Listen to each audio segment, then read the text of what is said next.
Most people picture retirement in Europe as sipping wine on the Amalfi Coast or watching sunsets in Santorini. And sure, that sounds incredible until you see the price tag. Places like Mallorca, the French Riviera, the Algarve, and Tuscany have been flooded with wealthy retirees from all over the world, and the cost of living there has skyrocketed to a point where only those with serious wealth can afford it. But here's what nobody tells you. Some of the most beautiful, culturally rich, and downright stunning parts of Europe cost a fraction of what those famous destinations charge.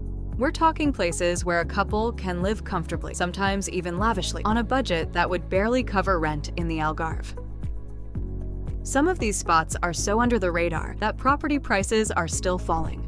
But that won't last forever. So let's get into it, starting with a country most retirees overlook entirely. When people think about retiring in France, they imagine the South Coast, Provence, maybe a little apartment in Paris. All beautiful, all absurdly expensive. But tucked away in the southwest corner of the country sits Nouvelle-Aquitaine, a region roughly the size of Austria that most international retirees have never even heard of. And honestly, that's part of what makes it so appealing. You get 720 kilometers of Atlantic coastline, lined with Basque towns, stunning beaches, and a climate that stays mild almost year-round. Head further inland, and the scenery shifts completely. Rolling green hills, thick forests, and the dramatic peaks of the Pyrenees Mountains stretching across the horizon. The variety here is almost unfair. Want city life? Bordeaux is right there, one of the most elegant cities in France, packed with world-class restaurants, culture, and architecture. Prefer something quieter by the sea? Towns like Biarritz and Saint-Jean-de-Luz, near the Spanish border, offer that laid-back coastal lifestyle without the inflated prices of the Riviera.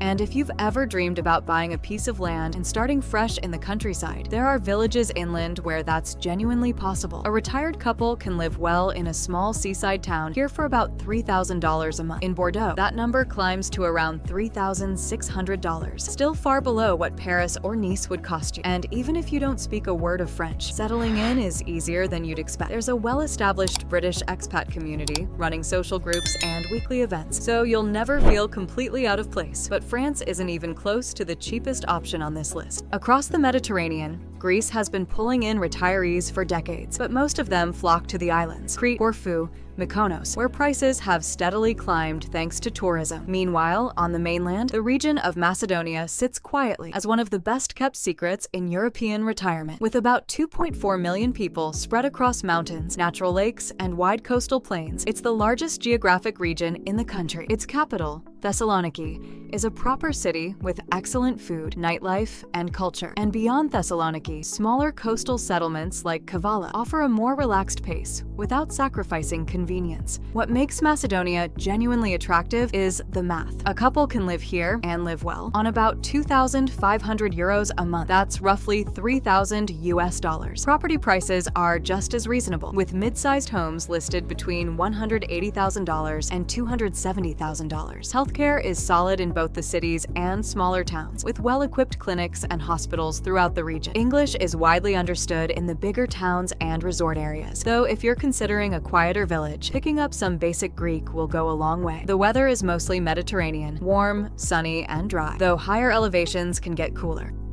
It's the kind of place that gives you the Greek lifestyle without the Greek island markup.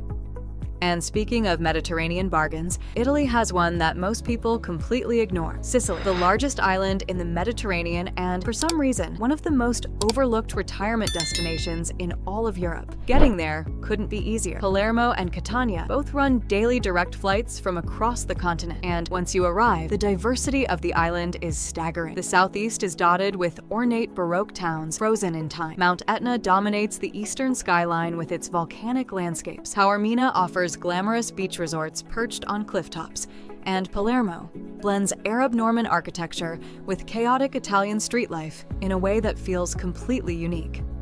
For years, Sicily mostly attracted seasonal visitors, retirees who'd come for a few months in summer and leave before winter. Long-term settlement wasn't as appealing because infrastructure lagged behind the mainland, but that's been changing fast. Over the last 5 years, the local government has poured money into roads, public services, and connectivity, and more people are now choosing to stay permanently. The numbers speak for themselves. Average monthly expenses in Sicily barely crack $1,500. The median home listing price sits around $75,000.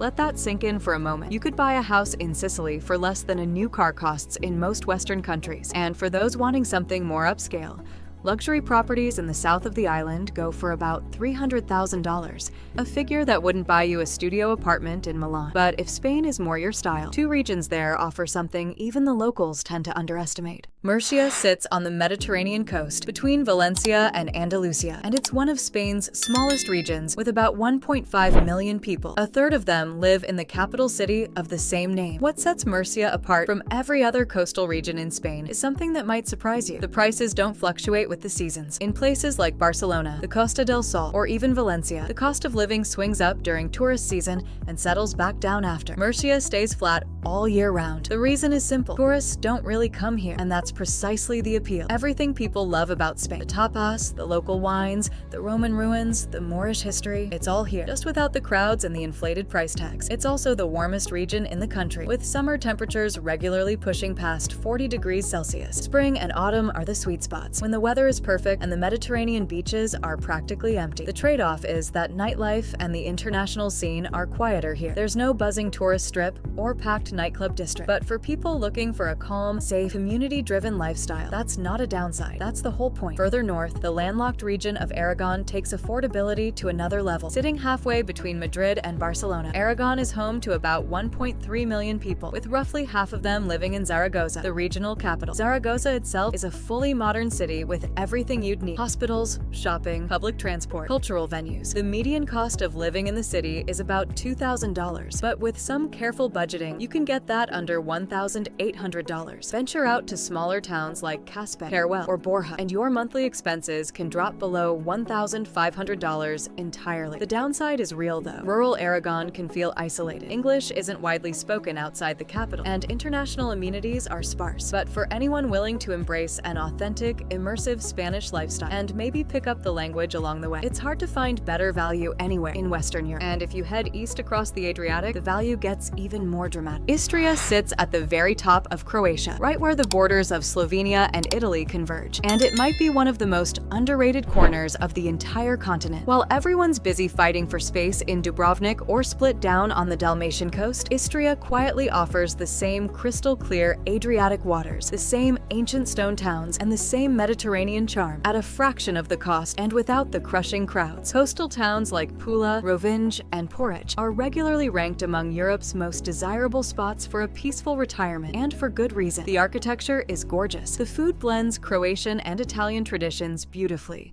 and English is spoken widely enough that integration is rarely an issue.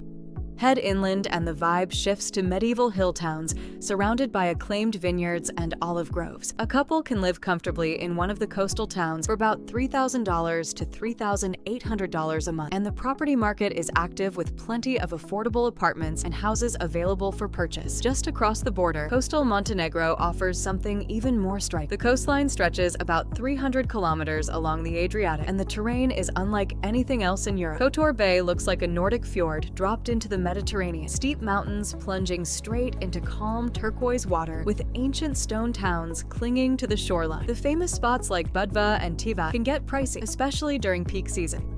But the city of Bar, further south along the coast, offers a much more affordable and grounded lifestyle. It's a working coastal city with broad beaches, a functioning port, and a local rhythm that hasn't been taken over by tourism. The median monthly budget to live comfortably along this coast clocks in under $2,000. One thing to watch out for: prices near Kotor Bay can spike by almost 30% during the summer tourist rush. But if you lock in a year-round rental or buy property, that seasonal surge won't touch you. And now we move to two places that couldn't be more different on the surface, but share one powerful advantage. Central Portugal, known locally as Centro, is the country's second largest region, stretching from the Atlantic coast all the way to the Spanish border. Despite its size, only about 2.2 million people live here, mostly clustered around the cities of Aveiro, Guarda, and Coimbra.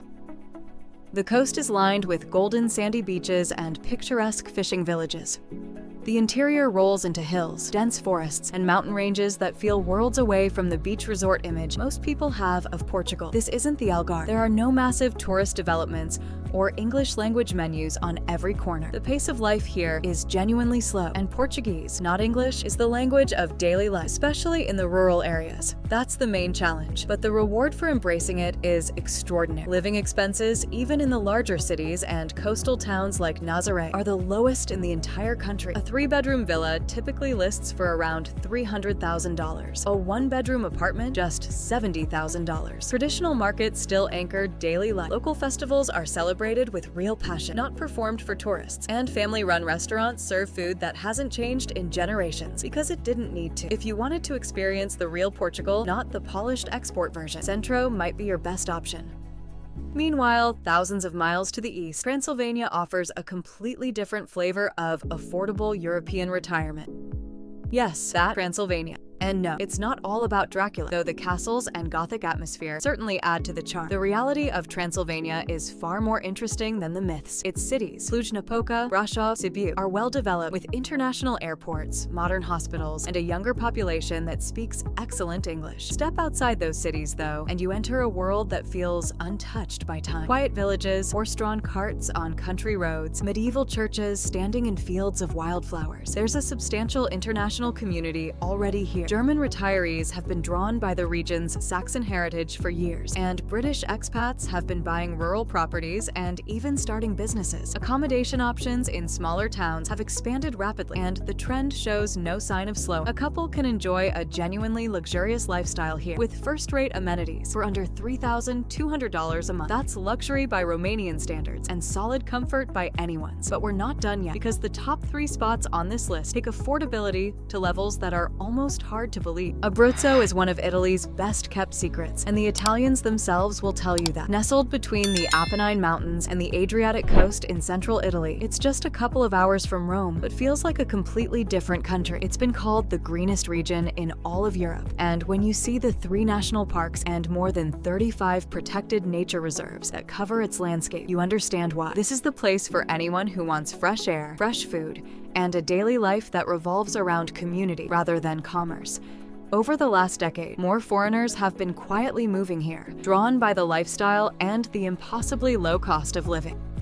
Cities like L'Aquila, Teramo, Pescara, and Chieti now have active English-speaking communities that organize regular get-togethers and are genuinely welcoming to newcomers. The catch, and this is important, is that Italian is the language of everything. Shopping, healthcare, banking, everyday conversation. Even in the bigger cities, running into a local who speaks fluent English is more the exception than the rule. Learning the language isn't optional here, it's essential. But for a couple willing to make that effort, Abruzzo offers something remarkable. Total monthly living expenses of about $1,600 in Italy, 2 hours from Rome. That's not a typo. Heading further southeast, the Albanian Riviera has been making waves in recent years, and for good reason. Stretching along the country's southwestern coast from the city of Vlorë down to the village of Ksamil. This stretch of coastline has earned comparisons to the Maldives. Turquoise water, white sand, dramatic cliffs, but without the absurd price tag. On a monthly budget of around $2,500, a retired couple can rent a furnished 2-bedroom apartment near the sea, cover all their groceries and utilities, access private healthcare, and still have money left for entertainment. Getting there has gotten much easier too. More direct international flights now land in Tirana, and a well-maintained road network connects the capital to the Riviera in just 2 hours. The expat community has expanded beyond its original British base to include retirees from North America and across Europe. Fair warning though, peak tourist season from mid-July to late August transforms this coast. Prices for short-term accommodation and rentals climb. The beaches fill up, and the quiet rhythm that defines the rest of the year temporarily disappears. If you've already secured a permanent home, none of that affects you, but timing your initial visit outside of those weeks will give you a much more accurate picture of what daily life actually looks like here. And finally, the #1 cheapest place to retire in Europe. The Bulgarian Riviera. Bulgaria's Black Sea coast stretches 230 miles of golden sand beaches and dramatic cliffs, running from the Romanian border in the north all the way down to Turkey in the south. The main retirement hubs are the cities of Varna and Burgas, both proper urban centers with international flights, modern amenities, and growing healthcare infrastructure. Between them, you'll find the historic towns of Nessebar, Sozopol, and Sveti Vlas, places where cobblestone streets meet waterfront promenades, and the cost of living stays remarkably low. What makes the Bulgarian Riviera stand out isn't just the price, though that alone is compelling. A couple can maintain a comfortable, pleasant lifestyle here for between $2,000 and $2,800 a month. It's the momentum. Expat communities from the UK, Germany, the Netherlands, and Scandinavia have been growing steadily, creating a welcoming and diverse social environment. Healthcare standards have been climbing, particularly in Varna and Burgas, where modern private clinics staffed with English-speaking professionals are becoming the norm rather than the exception. Digital nomads have set up seasonal bases here, bringing with them co-working spaces, international cafes, and a cosmopolitan energy that didn't exist 5 years ago. The summers are warm and lively, the shoulder seasons are peaceful and golden, and the winters, while cooler than the Mediterranean, are mild enough to stay year-round without issue. Here's the thing. Most people don't realize about all of these places. The window is closing. Every year, more retirees discover these hidden corners of Europe, and every year, the prices inch upward. The Albanian Riviera was practically unknown 5 years ago. Now it's being compared to the Maldives. Sicily was considered too rough around the edges for permanent living. Now its infrastructure is catching up fast. The Bulgarian coast was a budget backpacker stop. Now it has established expat neighborhoods and private healthcare clinics. The smart move isn't just knowing about these places, it's acting before everyone else catches on. Because in European retirement, timing isn't just everything. It's the difference between living your dream and watching someone else live it in the house you could have afforded.